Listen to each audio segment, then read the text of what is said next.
Entonces veamos rápidamente los tipos de insulina. Este cuadro es importante e interesante.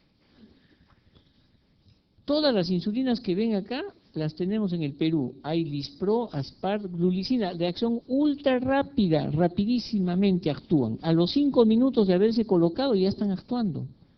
Pico a las 2 horas, pueden durar hasta 5 horas. Esas se colocan para las comidas. Cuando uno come, para esas se colocan estas. ¿La cristalina es igual? Sí, es igual si no hay mucho dinero, pero ojo, miren, actúa hasta 30 o 60 minutos después de que colocas. Su pico dura hasta 3 horas, es un poco más y dura más que la otra. Hay problemas a veces, cuando uno come, la insulina R que se coloca todavía sigue circulando. La NPH es buena insulina, barata, empieza su acción a las 2 horas y puede durar 10 horas, por eso se coloca 1 o 2 veces al día. La lenta no hay. Las que hay en el mercado son estas, Glargina y Determil. Estas reemplazan a la NPH. Acción entre 1 y 2 horas, miren, es lineal. ¿Qué quiere decir? Que no hacen pico, es lineal. Hay mezclas, sí, NPH con cristalina, Humulin 7030, ya está mezclado, pero el problema es que no puedo modificar. Si quiero ponerle más de cristalina ya no se puede, ya viene mezclado. Algunos pacientes utilizan este tipo. Una insulina ultra rápida, Lispro, acá está, con NPL, no es NPH, es NPL. Puede ser 50% de la ultra rápida con 50% de la lenta, o 75% de la lenta con 25% de la rápida. Ya viene combinado. Sobre todo en los pacientes que usan bastante insulina y necesitan los insulinos requirientes. O los diabéticos tipo 1 también. Ellos son los que utilizan este tipo de insulina. Aquí están los dispositivos, ahora vienen en forma de lapiceros. Son lapiceros. Algunos necesitan refrigeración, otros ya no. Entonces, ¿para qué se usa la insulina? Normalmente, nosotros, cuando comemos, nuestra insulina está por acá, ¿ya? Acá está nuestra insulina de nosotros, aquí. Siempre es así nuestra insulina viene así. Comemos, miren, ¿ah? Sube la insulina y baja la glucosa. La insulina baja hasta acá. Almorzamos, sube la insulina y baja la glucosa que está alta.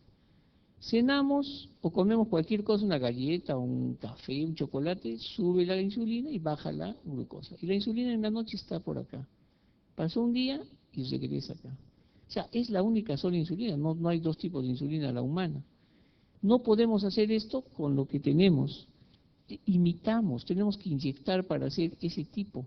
Hay que poner una que se llama insulina basal.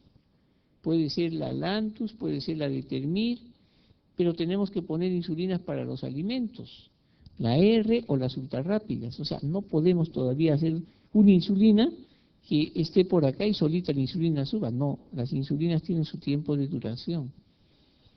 Y acá tenemos, por ejemplo, la NPH, 3 veces al día. Le pusieron a las 6 de la mañana y para las 6 de la tarde o 12 del día ya no hay.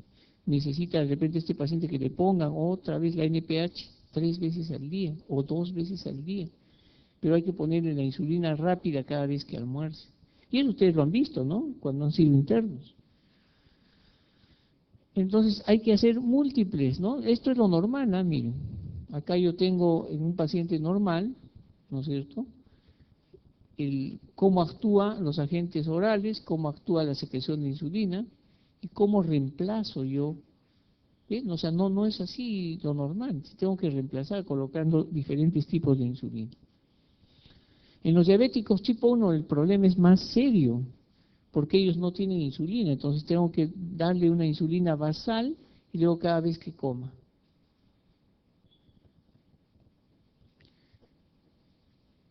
Existe un esquema que se llama basal bolo, es el que actualmente se da, es el esquema más idóneo, pero ojo, no es el único, ¿ah? Si yo tengo un paciente que no come porque lo han operado, no le voy a poner insulina basal bolo, pues, ¿no? O sea, va a depender de la situación de cada paciente. Entonces, este es el método de insulina basal bolo que se coloca a un paciente estable, que está en el consultorio, o que ya está hospitalizado y ya está bien el paciente, solamente lo insulinizamos para que salga de alta, independientemente del factor que lo descompensó.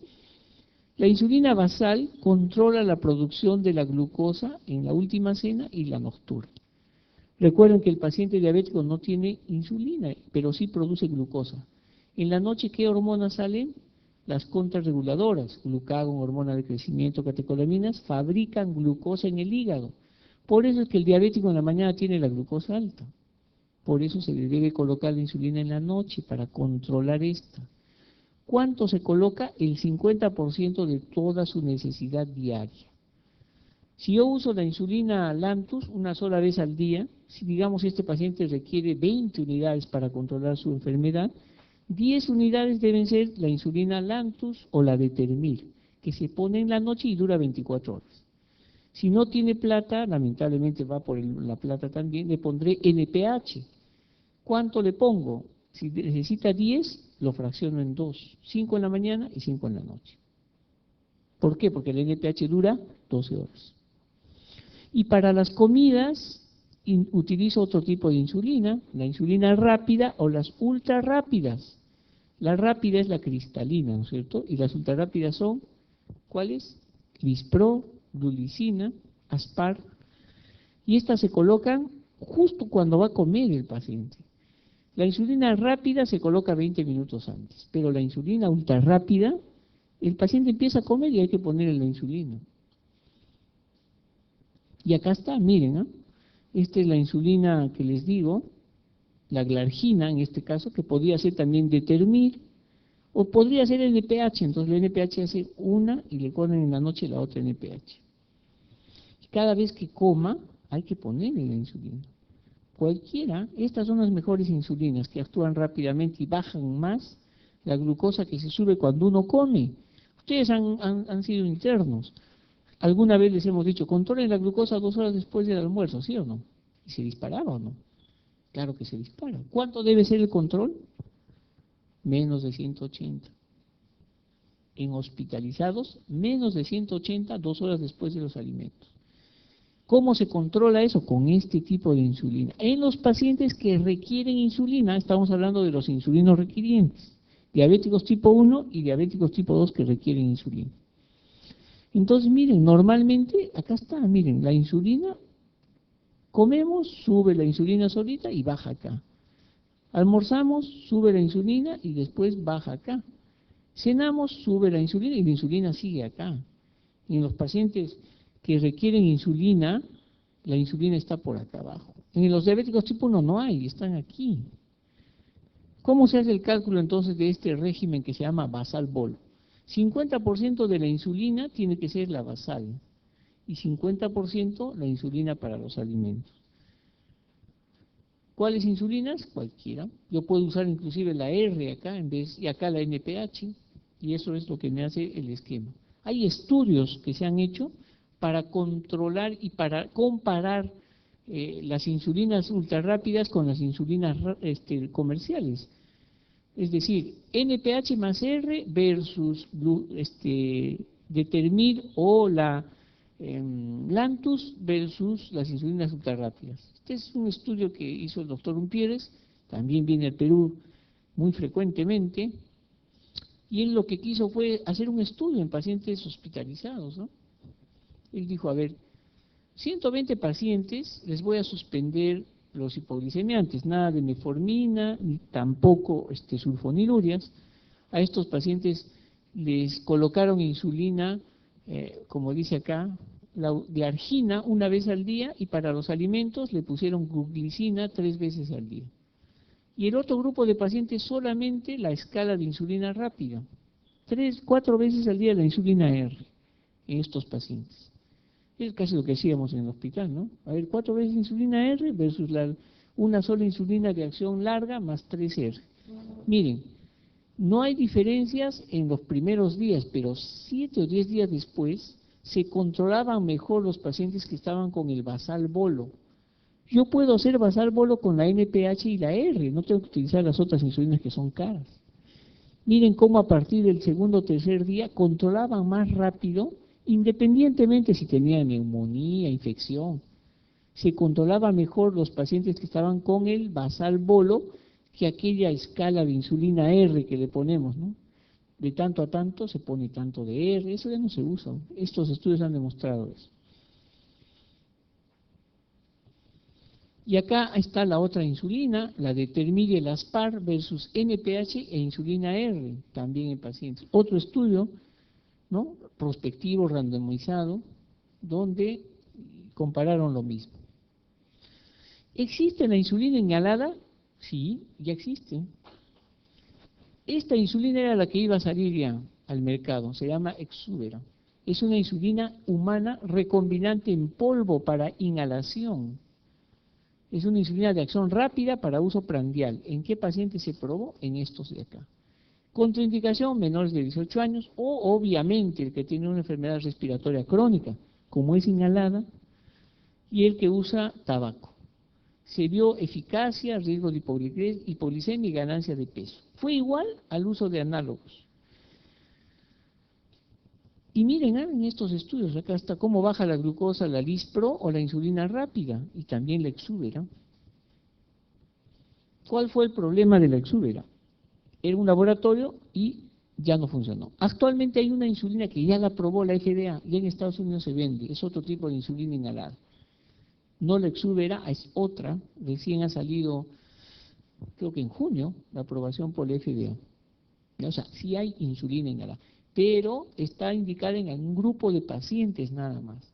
Creo que está más dirigida a los pacientes con diabetes tipo 1. Porque en la diabetes tipo 2 no solo es la insulina, hay resistencia a la insulina, recuerden. Entonces, el diabético que no necesita insulina, el diabético que va a ser manejado con fármacos, hay diferentes tipos de fármacos, ¿no? Primero, aquellos que facilitan la secreción de la insulina, sulfonilúreas y las meglitinas. Estas de acá ya no hay en el mercado. Teníamos dos de este grupo, actualmente ya no las han sacado, así que no vamos a quedarnos mucho hablando de estas de acá. Vamos a hablar de la metformina, que está en este grupo. Aquí está la pioglitazona, facilitan la captación de la glucosa, y los que inhiben la absorción de la glucosa también como que ya no están en el mercado, el Glucovay, que son inhibidores de la absorción de la glucosa. Las sulfonilúreas, todos conocen las sulfonilúreas, han manejado sulfonilúreas, manejan sulfonilúreas, es un buen medicamento, ¿no? Todas son iguales, no hay una que esté mejor que otra. El problema es que unas producen más hipoglicemia cuando la dosis es máxima. Miren cuánto puede disminuir la glucosa en ayunas, entre 50 y 60 miligramos. ¿Y baja la hemoglobina glicosilada? Sí, puede bajar entre 1 y 1.5.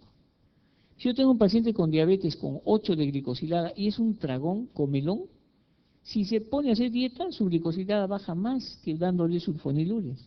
Puede bajar 3 o 4 de glicosilada solo haciendo una buena dieta, sabiendo que el paciente come mucho. ¿Es seguro? Ninguna sulfonilurea es segura, todas tienen riesgo de hipoglicemia.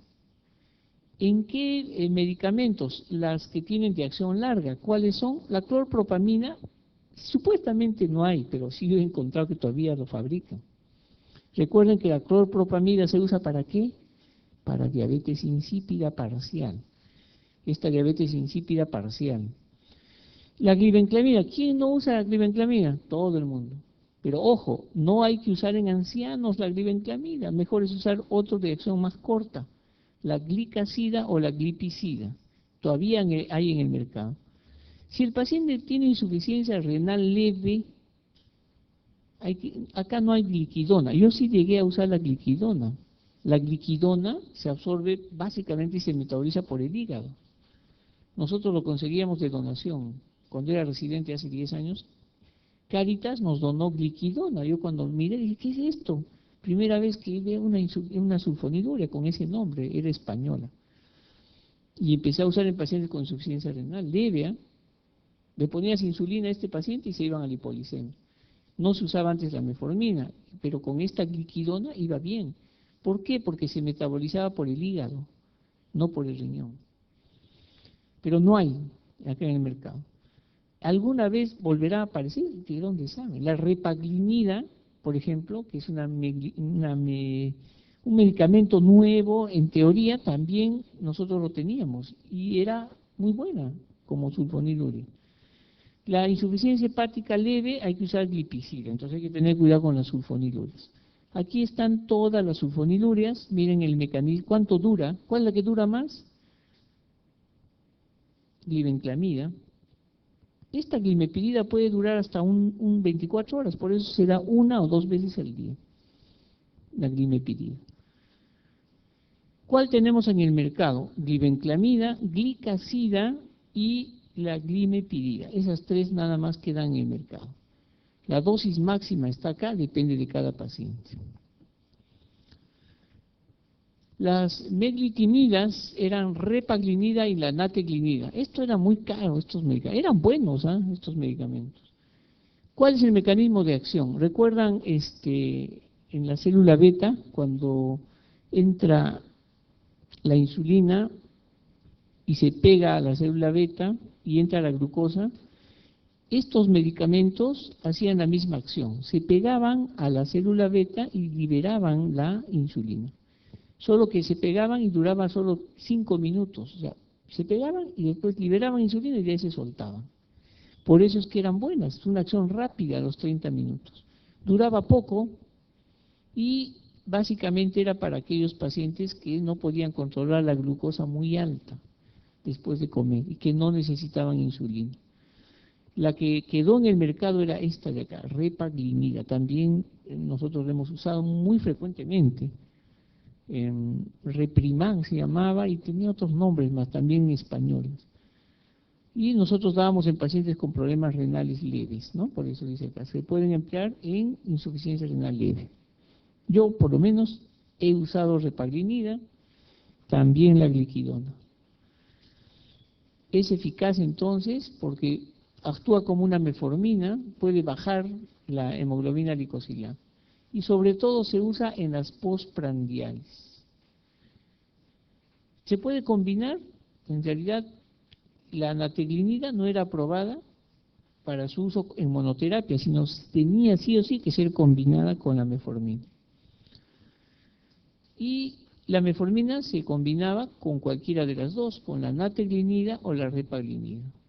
Y bajaban, ¿no?, la hemoglobina glicosilada. Ahora, la nateglinida o Starlix, ese es el nombre, no hay hace años, se podía combinar con metformina y se vio pues de que no había mayor problema de hipoglicemias. Biguanida. La metformina es el medicamento más usado en el mundo para el tratamiento de la diabetes tipo 2. ¿Saben cuántos años tiene en el mercado? 60 años. Antes de la metformina había otro medicamento que se llama fenformina. Esta fenformina, con F, fenformina, era hepatotóxica, tanto así que produjo hepatitis fulminante.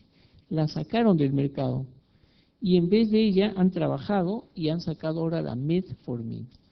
La dosis inicial, 850 para tratamiento de diabetes. Acá no importa darle 500, 750, no tiene efecto. La dosis máxima hasta 3 gramos. ¿Cuál es su mecanismo de acción? Siempre hay exámenes con la metformina. Mecanismo de acción de la metformina es un antihiperglicemiante, no es un hipoglicemiante. Los hipoglicemiantes son las sulfonilurias. El hipoglicemiante es aquel que secreta insulina.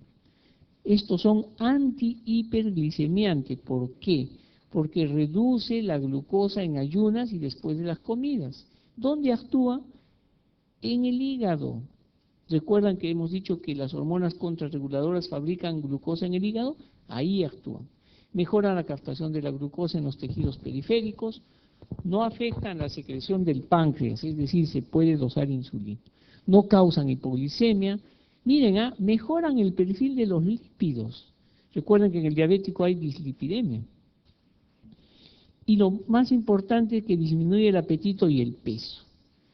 A veces lo usan mal, ¿no? La metformina para bajar de peso en pacientes no diabéticos. No debería usarse. El que mejor baja es el ejercicio y la dieta. Y eso vamos a ver en obesidad.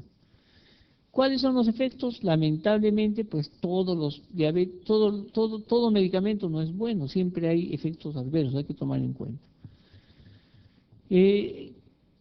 También para dar metformina hay que tomar en cuenta si el paciente es hipertenso, si tiene dislipidemia, si es obeso, por ejemplo, ¿qué hace en los pacientes hipertensos? Mejora, junto con su tratamiento antihipertensivo, el control de la presión arterial.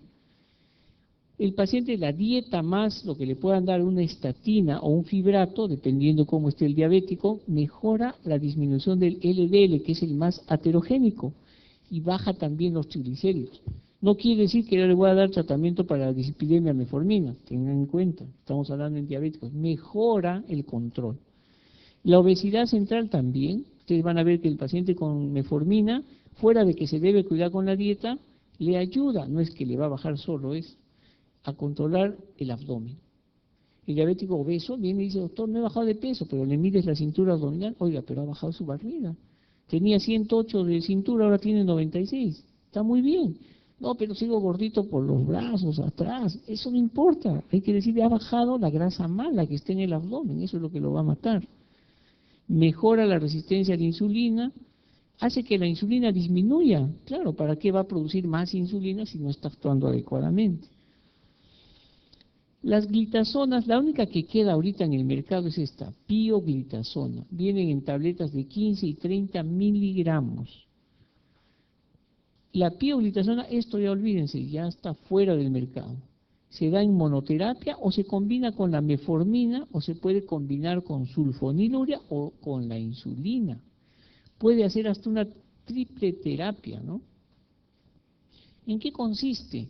Disminuye la hemoglobina glicosilada alcanzando un buen performance, ¿no? Hasta 1.5%. Es parecido a la metformina y a las sulfonilurias. El problema con este medicamento, que casi lo retiran ya del mercado, es la seguridad. Siempre ha habido dudas. ¿Es seguro? ¿No es seguro? Existen estudios, por ejemplo, este es el estudio ProActive, de pioglitazona en control de eventos macrovasculares. Se dijo, oye, si damos este medicamento, ¿bajarán las complicaciones, accidente cerebrovascular, infarto? Porque se encontró que tenían algunas propiedades. El resumen de este estudio dice que no disminuye las complicaciones macrovasculares en pacientes diabéticos tipo 2. Lo que sí se vio es que aumentaba la insuficiencia cardíaca en los que ya tenían problemas cardíacos. Entonces, ¿en qué pacientes no se da? Pacientes con insuficiencia cardíaca. Diabéticos con insuficiencia cardíaca no se da la pioglitazona. El riesgo de fracturas es otro problema de la pioglitazona en diabéticos. Se vio que en muchos pacientes, estos son los estudios, el ADOPT y el ProActive. El ADOPT se hizo con la rosiglitazona y el ProActive con pioglitazona. Miren el incremento de fracturas en los pacientes que usaban pioglitazona versus placebo, casi el doble. 2.7 fracturas por cada 100 mujeres al año tratadas con rosiglitazona, que ya no está en el mercado, pero sí pioglitazonas, hay que tener cuidado. Otro medicamento que se daba aquí era la acarbosa, habrán escuchado hablar, ¿no? Acarbosa, a veces lo venden todavía, su nombre es Glucovay, con V, Glucovay. Esta acarbosa lo que hace es inhibir la cantidad de absorción. Acá en el mercado hay yo he visto miglitol, no sé, por ahí lo venden. ¿Qué es el miglitol? Como ven ustedes, es un medicamento que inhibe a la alfa-glucosidasa. ¿Qué es la alfa-glucosidasa? La que va a descomponer la glucosa para que se absorba. Entonces, yo disminuyo la absorción de glucosa y bajo la cantidad de glucosa. ¿Hasta cuánto puede reducir? Es poco, ¿no? Miren, 25 a 30. ¿Cuánto reducía una sulfoniluria? De 50 a 60. En cambio, esto es de 25 a 30. Lo que sí se ha visto es un buen efecto en la postprandial. ¿Cuál es el problema? Este de acá. Problemas gastrointestinales y elevación de las transaminas. ¿Ustedes han visto esa propaganda que daba en televisión, me acuerdo, de Gaseobet? Cuando hay uno que entra a comer su tacu-tacu. Es el problema de estos medicamentos, producen gases. Entonces los pacientes se incomodan, el tratamiento mejor se les dice a ellos que tomen en la noche, ¿no? En su casa, por si acaso. Entonces, como ustedes ven, hay tratamientos actuales, las sulfonilurias, la metformina, los inhibidores, ¿no? Pero hay limitaciones. ¿Cuál es el problema de los tratamientos? Cuando hacen una revisión de las guías, dijeron, uy, hay un problema porque los pacientes ganan peso, hay mucho efecto adverso gastrointestinal, muchos hacen hipoglicemia, el problema es que tengo pacientes con insuficiencia renal, pacientes con hepatitis diabéticos o pacientes ya con infartos, DSBs. ¿Qué hacemos? Entonces se dijo, mire, si es ganancia de peso, hay que evitar dar sulfonilurias o glitazonas. La insulina sube de peso, pero ojo, no sube más de 4 kilos la insulina. El que sube más es la dieta, ¿no? El paciente cree que porque le dan insulina, come más, ¿sí o no? No, ya estoy con insulina, me tomé mi glucosa en la mañana, salió 110, perfecto, se van todos los días pollo frito, salchipapa, no se va a dar cuenta el doctor. Control, una semana antes, dieta sí, pero ¡pum! Van a la glucosa, 108, perfecto, igual voy a hacer lo mismo, una semana me desbando, 2 semanas antes de la consulta, dieta, glicosilada, 10.8. ¿Cómo va a salir 10 si yo estoy con glucosas en ayunas tanto? ¿Y se ha tomado la postprandial? No se controla bien, ¿ves? Eso es engañoso. Y suben de peso encima. Entonces, cada uno de estos medicamentos tienen que valorarse en las diferentes situaciones. Si yo tengo un paciente que siempre hace hipoglicemias y usa sulfonilurias, diré, pues algo está fallando. Si ya no usa sulfonilurias y usa insulina, ¿por qué me hace muchas hipoglicemias, mucha dosis? Pacientes que usan insulina y en su mente, cuando me ponen la insulina, mi glucosa baja al rango normal. Ya no comeré. Se pone insulina y no come. Hacen hipoglicemia. Entonces, todo eso hay que explicar a los pacientes. ¿Cuál es el problema actual de las sulfonilurias y de la insulina? La hipoglicemia. Un problema importante. ¿Cuál es el problema de la metformina o los inhibidores? Los efectos gastrointestinales. Puede haber acidosis láctica en la metformina. ¿En qué paciente se presenta acidosis láctica? Insuficiencia renal e insuficiencia cardíaca. Si ustedes le dan metformina, estos tienen riesgo de hacer acidosis láctica.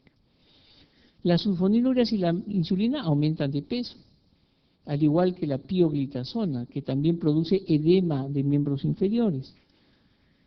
¿Ya? Entonces, miren, la pioglitazona, pucha, se lleva todo, ¿no? Produce edema, aumenta las transaminasas, está contraindicado en algunos pacientes, no tienen buena respuesta, la eficacia es mala, la monoterapia como sulfonilurias también ya no se da, la metformina a veces como solo metformina también puede fracasar. Entonces, todo esto se tiene que valorar. ¿Cómo seleccionamos entonces el fármaco más adecuado? Primero hay que ver dónde está el problema. Si el problema está en las glucosas después de comer, entonces tengo que ver si le doy una sulfoniluria de acción corta o le agrego, ¿no? De repente insulina R nada más o análogos de insulina para controlar la postprandial. ¿De qué depende? ¿Se acuerdan qué dijo Posili? De la edad, si es adulto, si es anciano, si tiene complicaciones, si hace hipoglicemia. O sea, hay que seleccionar al paciente. A veces me preguntan, doctor, ¿y en general qué hay que hacer? En general nada, en lo individual. Cada paciente es diferente. Y Hipócrates dijo, no hay enfermedades, hay enfermos. Y si la glucosa en la mañana está alta, me estoy dando biguanidas, pero no, pues la biguanida no me controla. De repente necesito una insulina en la noche o un análogo. ¿Por qué? No hay otra cosa que me controle. ¿Qué le voy a dar? Sulfonilurias, pero tiene que comer en la noche. ¿Ustedes saben cuánto saca una glibenclamida de insulina? ¿Cuánto secreta? Yo tampoco lo sé. No se sabe. ¿Cuánto una tableta de 5 miligramos de glibenclamida secreta de insulina? Pero si yo le pongo 10 unidades de insulina, ¿sabemos cuánto de insulina le ponemos o no? Sí, entonces a veces es mejor ponerle un poco de insulina porque sabemos cuánto le estamos poniendo. Si hay resistencia a la insulina, obviamente, biguanidas va a la cabeza, o puedo combinar metformina, podría ser con una glitazona, o sea, cada paciente es diferente. Ojo, hay que ver costo-beneficio también. Este cuadrito es bien bonito, miren. ¿Cuál de todos de los que ustedes ven acá, de estos fármacos, solos o combinados, bajan más la hemoglobina glicosilada? Una pregunta, ¿cuál es el fármaco que baja más la hemoglobina glicosilada y sirve para controlar mejor la diabetes. ¿Cuál? Insulina, de lejos la insulina. En segundo lugar, hay un empate, ¿no? Biguanidas, glitazonas, sulfonilurias. Y hay tratamientos combinados, ¿ah? Miren, sulfonilurias con metformina puede igualar a una insulina. Por eso el paciente que usa glibenclamidas 3 veces al día con metforminas y no controla la glicosilada, siguen 8, 9, ya no insistan, pues, tienen que cambiarle y ponerle insulina. O asociarle otro tipo de medicamento, pero ya no con lo mismo. Otra combinación, metformina con glitazonas, igual. Entonces hay que combinar, miren, le puedo poner insulina y darle de repente sulfonilurias. Todavía se practica así, pero yo no soy partidario de dar ese tratamiento. ¿Para qué le voy a poner insulina y le voy a dar secretagogos? No tiene sentido, ¿no? Mejor le dejo con insulina nada más. Yo no voy a saber si la insulina que sube es por lo que le he dado o no. A pesar de que el tratamiento es igual, entonces quito esto y le doy metformina, miren, es lo mismo. Actualmente yo uso insulina con los inhibidores de DPP, sitagliptina, vilaglistina, va mejor. Entonces, de lejos, la insulina como monoterapia es el mejor fármaco porque baja más la hemoglobina glicosilada. Y se compara con un tratamiento combinado de las sulfonilurias y la metformina. Por eso es que siendo costo-beneficio, está muy bien. Y si comparamos, también con secretagogue, pero ¿cuál es el riesgo? Que haga hipoglicemia.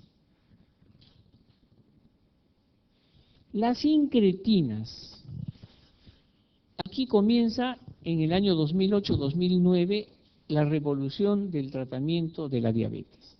La diabetes ya no se debe tratar solamente con insulina, solamente con secretagogos, sino que la fisiopatología de la diabetes dice que existen unas sustancias que se llaman incretinas. Vamos a ver la parte fisiológica para que entiendan. La glucosa que se come, un pan por ejemplo, oral, estimula la secreción de la insulina, ¿sí o no? Claro, si ustedes comen un pan, van a estimular la salida de la insulina para que no se eleve la glucosa, ¿de acuerdo? Pero esta secreción, este consumo oral, es mucho más que ponerle dextrosa por la vena. Yo tengo un paciente normal, no es un paciente, digamos, que tenga alguna enfermedad, es un paciente que no tiene enfermedad. Le doy en la boca pan y le controlo cuánto de glucosa y de insulina produce. Después, a este mismo paciente le pongo dextrosa por la vena. ¿De acuerdo? La glucosa que se come, o sea, como alimento, sube más rápido que la glucosa que se pone por vía. El efecto incretina, ¿qué es? Que el 50 al 70% de la insulina que se secreta depende de la glucosa. Y esta glucosa cuando se come es mucho más alta que la glucosa cuando se coloca por vía endovenosa. Ese es el fenómeno o el efecto incretina. La pregunta es ¿por qué? ¿Por qué la insulina sube tanto cuando uno come que cuando le pongo dextrosa?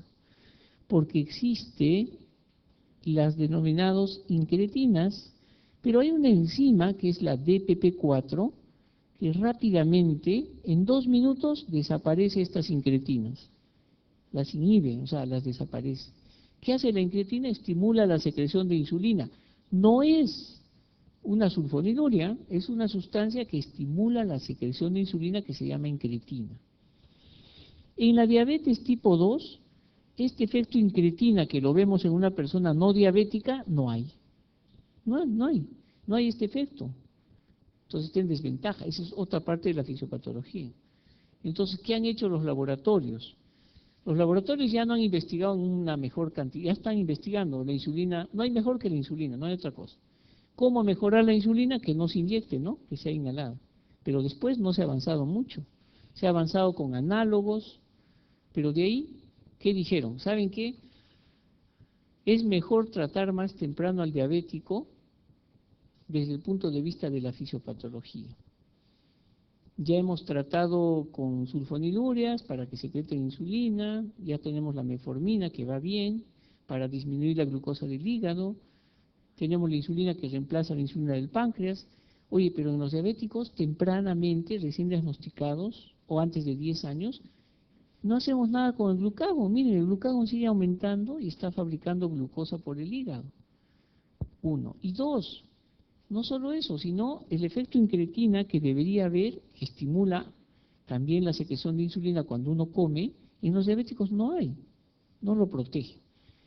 Y entonces, por eso es que han ideado estos medicamentos. Entonces aquí está, uno come en el tracto gastrointestinal, en las células del páncreas tenemos las células alfa, y estas células alfa son las que producen el glucagón. ¿Y el glucagón qué hace? En el diabético está aumentado, y el glucagón aumenta la secreción de qué, o mejor dicho, la producción de glucosa por el hígado. Entonces, es eso lo que hace el glucagón. Y aquí está lo que hemos hablado.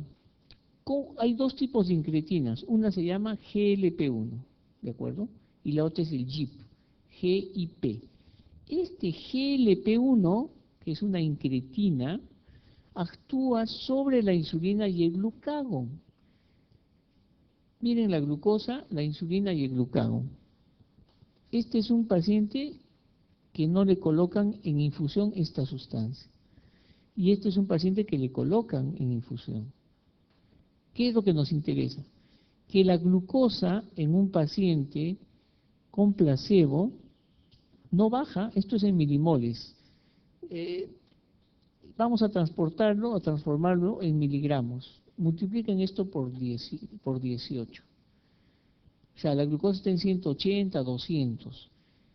No baja de 180 a 200. Si le colocan esta infusión, miren cómo la glucosa disminuye. Solo colocándose, es una inyección que le colocan. No es insulina, es un análogo, es una incretina. ¿Qué hace la incretina? Aumenta la secreción de insulina, miren. Poniéndole la incretina, ¿cómo aumenta la insulina? Y baja el glucagón. ¿Qué hace el glucagón? Aumenta la glucosa en el hígado, ¿sí o no? Entonces, eso es lo que hace este medicamento que se llama GLP-1, que ya está en el Perú. El próximo año se está vendiendo, no, acá ya se vende hace tiempo. El Exenatide, ¿han escuchado hablar del Exenatide? Villeta, alguna vez les habrá presentado, son inyecciones. Esos son los análogos del GLP-1. ¿Qué hacen? Hacen que la incretina es secretada por las células L del intestino distal, en el hilo y en el colon. ¿Qué hacen las incretinas? Estimulan la liberación de la insulina dependiente de la glucosa. ¿Qué quiere decir? Cuando uno come, sube la glucosa, entonces hay que colocar esta incretina para que el páncreas secrete insulina. No es un secretagogo, no es una sulfoniluria. Además de eso, baja el glucagón, y el glucagón, recuerden que hace que aumente la glucosa porque es contrarregulador en el hígado. Ese es el mecanismo de acción, esas son las incretinas. Ese es uno de los tratamientos actuales que hay. Y entonces dijeron, oye, pero ¿sabes qué son inyecciones? ¿Creen que el diabético va a querer colocarse estas inyecciones? No. Entonces, ¿qué hemos visto? ¿Se acuerdan de la enzima DPP4? ¿Qué hacía la DPP4? Inhibe, ¿no es cierto?, a la incretina normalmente. Entonces, otro laboratorio dijo, ¿sabes qué? ¿Qué pasa si creamos un medicamento para inhibir a esta enzima? Entonces, que la incretina en nuestro cuerpo solita se produzca, no necesitamos inyectarle. Y eso es lo que hicieron los laboratorios. Hicieron un medicamento que disminuye la DPP4. ¿Cuáles son esos medicamentos? Esos medicamentos degradan entonces la DPP4 y son los llamados inhibidores de la DPP4.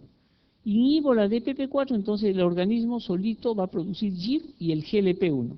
No necesito inyectarle ahora. ¿Ustedes han escuchado hablar del Januvia? Seguro muchos han dado Januvia. Bueno, esas son las incretinas. Actualmente no solo es la sitagliftina o Januvia, hay vildagliftina, ¿no es cierto? Galbus, y también tenemos saxagliftina. Actualmente hay más incretinas que están entrando al mercado. ¿Qué hacen entonces? Disminuyen, ¿no es cierto?, al DPP4, entonces va a haber GLP-1. Y este GLP-1 es el que va a dar la acción. ¿Qué acción? Estimulando la secreción de insulina. Miren actualmente las casas o los laboratorios que fabrican los diferentes tipos de incretinas. Los de acá son los análogos, que ya los tenemos en el Perú. Hexanatide con el nombre de Valleta, liraglutide, que va a llegar el próximo año, Novo Nordisk, ya está ya vendiéndose, no es que esté en fase 3. El próximo año va a estar disponible.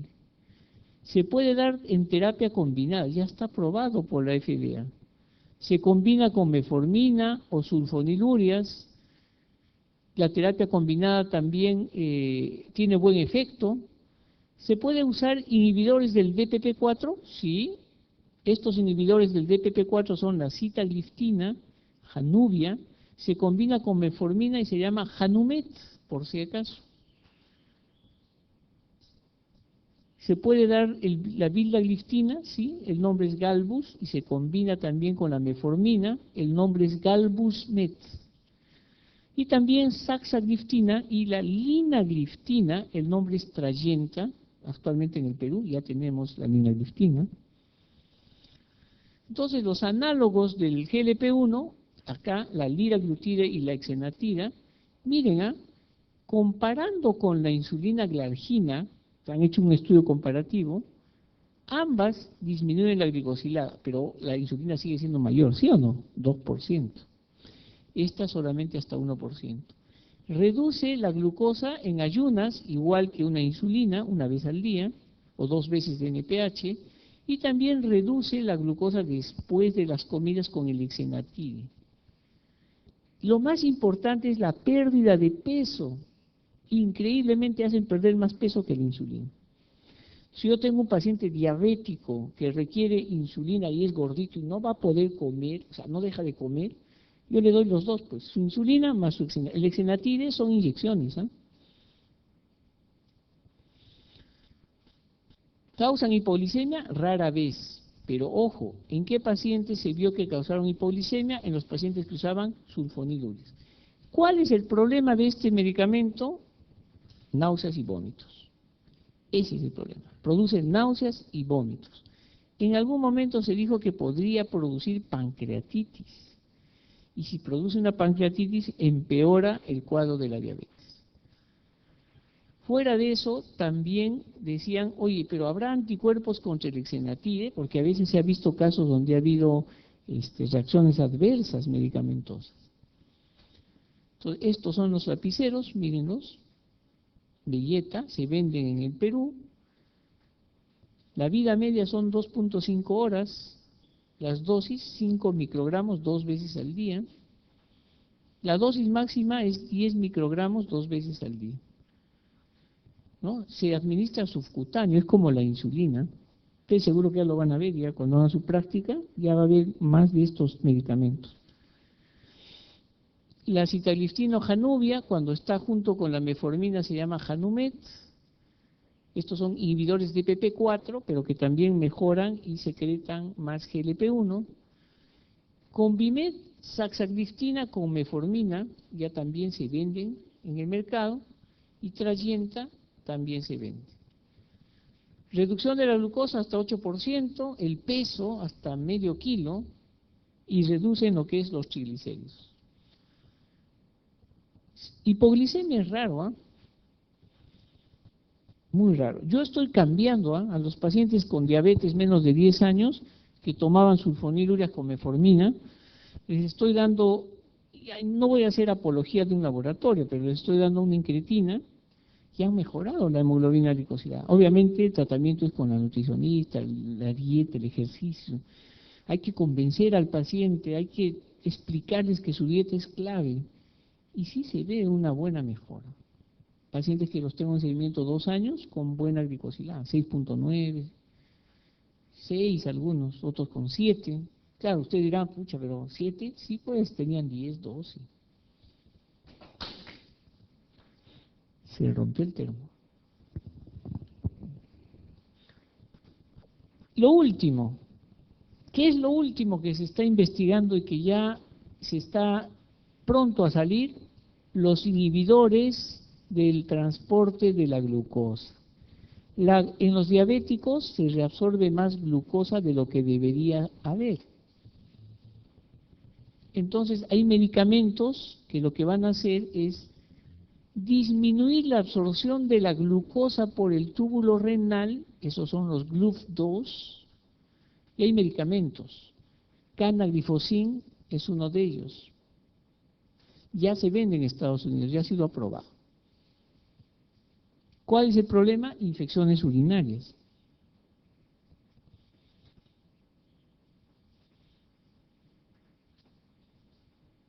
Estos son los medicamentos que les menciono.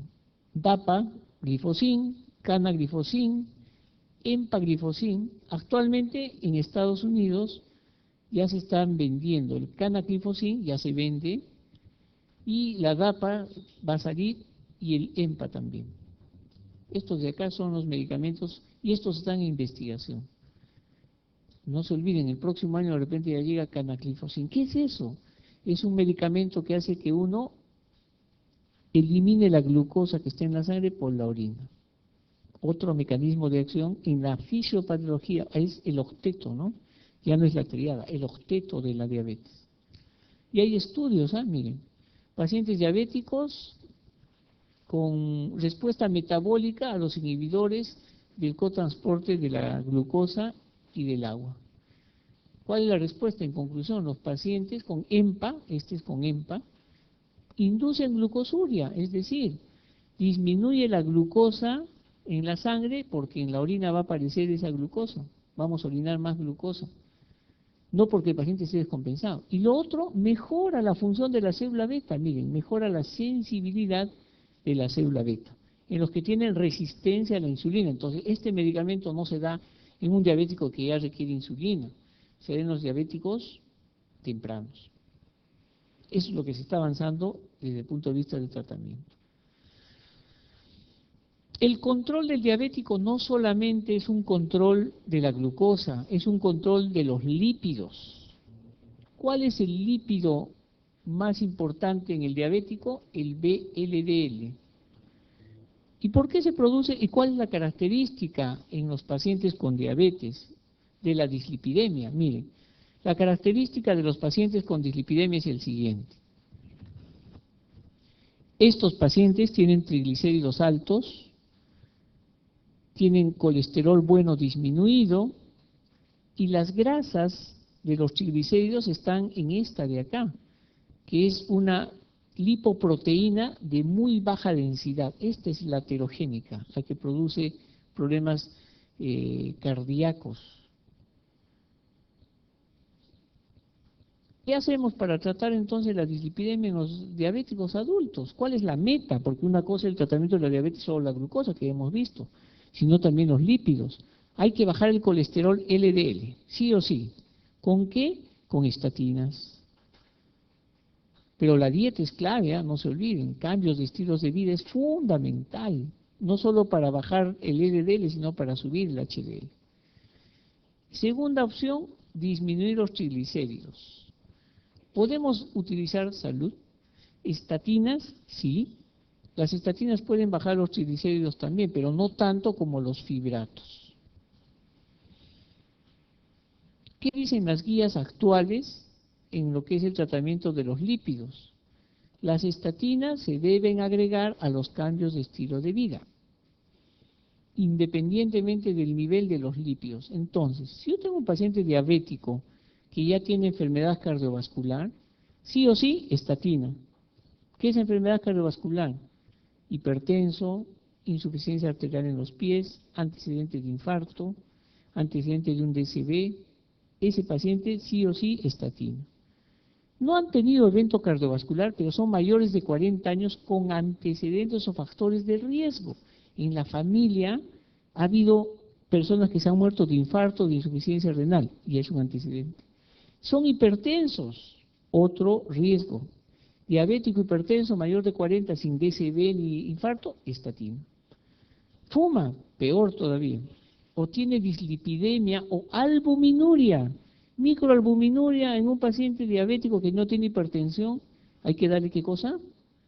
Inhibidores YECA, recuerden, nefroprotección. Ese paciente tiene que usar estatina sí o sí. Ustedes recordarán que hay una controversia con la Asociación Americana, ¿no?, de Cardiólogos, que dicen las nuevas guías para los diabéticos, ya no interesan las metas. Sí, pues nosotros también no estamos hablando acá de metas. Nosotros decimos, miren, diabético de 40 años con factores de riesgo y hay que darle estatina. No estamos hablando de cuánto tendrá de estatina, cuánto será su LDL. En los pacientes que tienen menos riesgo, o sea, no tienen enfermedad cardiovascular, estamos hablando de diabéticos, ¿eh?, para el tratamiento de lípidos. Menos de 40 años hay que dar estatinas y cambio de estilo. En esto sí hablamos de meta. Cuando el LDL es mayor de 100, es un diabético que no tiene factores de riesgo, no es hipertenso, no tiene microalbuminuria, no hay antecedentes familiares de muerte temprana por infarto, y si su colesterol está más de 100, sí hay que darle una estatina. Y los pacientes que no tienen manifestación, también. Los pacientes diabéticos ya con enfermedad vascular, esto sí nosotros le ponemos meta, menos de 70. Ya tiene enfermedad, pues tiene un DCB, insuficiencia arterial, lo han amputado del pie, tiene aterosclerosis, menos de 70 la meta.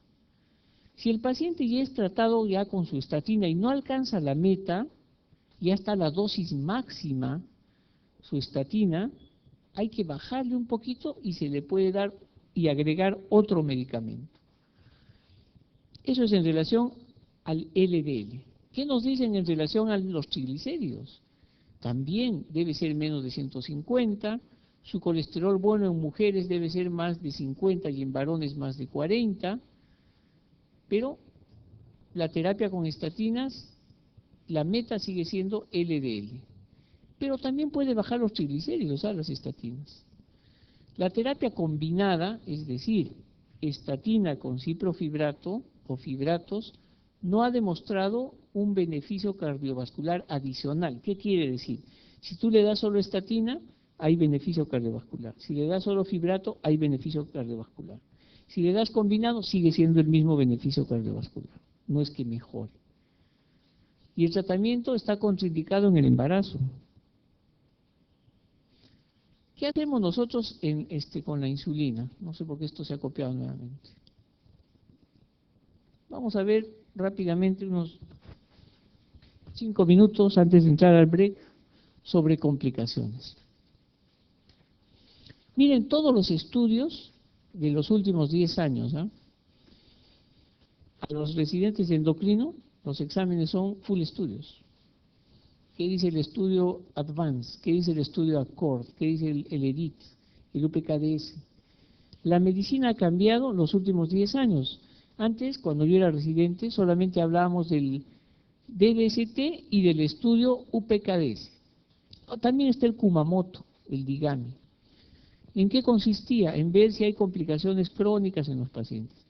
Desde hace 10 años han ingresado seguimiento de los pacientes que tenían diabetes tipo 1, seguimiento del UPKDS. 10 años después, ¿qué pasó con esos pacientes? Los volvieron a seguir. Y luego los estudios del Advance y del Accord, y hay otros más.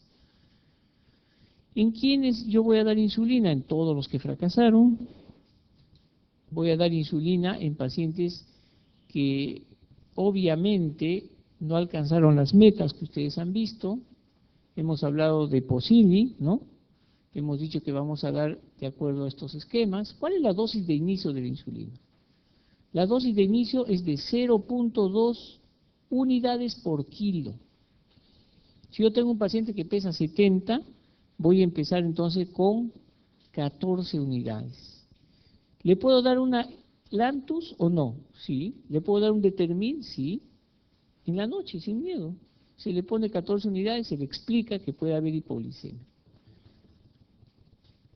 Entonces, miren, el diagnóstico, el esquema general, si yo trato a un paciente, ya lo diagnostico acá.